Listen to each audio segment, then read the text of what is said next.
కొత్తగూడెం నియోజకవర్గం వ్యాప్తంగా ఉన్న కొత్తగూడెం, లక్ష్మీదేవిపల్లి, చుంచుపల్లి, సుజాత నగర్ మండలాలకు చెందిన 232 మంది లబ్ధిదారులకు కొత్తగూడెంలోని ఎమ్మెల్యే క్యాంప్ కార్యాలయంలో కళ్యాణ లక్ష్మి సాది ముబారక్ చెక్కులను పంపిణీ చేశారు. ఈ సందర్భంగా ఎమ్మెల్యే సాంబశివరావు మాట్లాడుతూ నియోజకవర్గం వ్యాప్తంగా ఉన్న కళ్యాణ లక్ష్మి లబ్ధిదారులకు సుమారుగా 2.30 కోట్ల రూపాయల చెక్కులను అందజేయడం జరుగుతుందని తెలిపారు. ఇక సంక్షేమ పథకాల అమల్లోని ప్రభుత్వం చిత్తశుద్ధితో పనిచేస్తుందని తెలిపారు. రానున్న ఎన్నికల్లో ప్రజలు అందరూ వారికి సహకరించే వారిని ఎన్నుకోవాలని సూచించారు.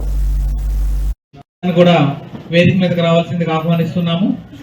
అదేవిధంగా టోటల్గా 2,35,71,200 రూపాయలు.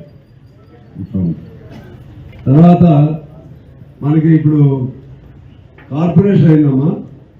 కార్పొరేషన్లో భాగంగా పాల్మంచికి గత 25-30 సంవత్సరాల నుంచి ఎన్నికలు లేవు. దానికి ఎంటబడి ఎలక్షన్ తీసుకొచ్చి కార్పొరేషన్, ఆ ఎలక్షన్లో ఈ రెండు కలిపి కార్పొరేషన్ చేయించడం జరిగింది. ముఖ్యమంత్రి గారు కూడా బాగా సహాయం చేశారు. ఇప్పుడు పాల్మంచి వాళ్ళందరూ కూడా ఓటు వస్తుంది. సందడి ఇక్కడ మనకి మామూలుగా ఉంది, కానీ పాల్మంచిలో అయితే సందడి చేస్తున్నారు జాతరలాగా. పోటీలు ఎవరు చేయాలి, ఏం పోటీలు అంటే ఫస్ట్ టైం కాదు ఎలక్షన్లన్నీ. ఇప్పుడు అప్పుడు కూర్చున్న వాళ్ళకి ఇప్పుడే first time vote, local bodies అట్లా జరుగుతూ ఉంది.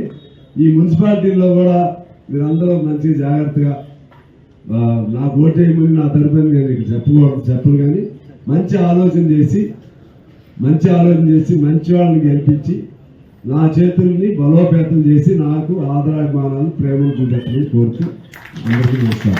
ఓసీల్లో పేదవాళ్ళు ఇద్దరు, అంటే ఓసీలు అందరూ పెళ్లి లేని వాళ్ళందరూ 51 సుంచుపల్లి, సుజాత నగర్ SC 8, ST 1, బీసీలు లేరు, ఈబీసీ లేరు, మైనార్టీ సోకులు 10 మంది. పాల్మంచ SCలు 17, STలు 45, బీసీలు 11, షాదీ ముబారక్ 8, టోటల్ 81. ఓవరాల్ వచ్చేసరికి 232 మంది. దానిలో షాదీ ముబారక్ 34 మందికి వస్తుంది. టోటల్గా 2,35,71,200 రూపాయలు.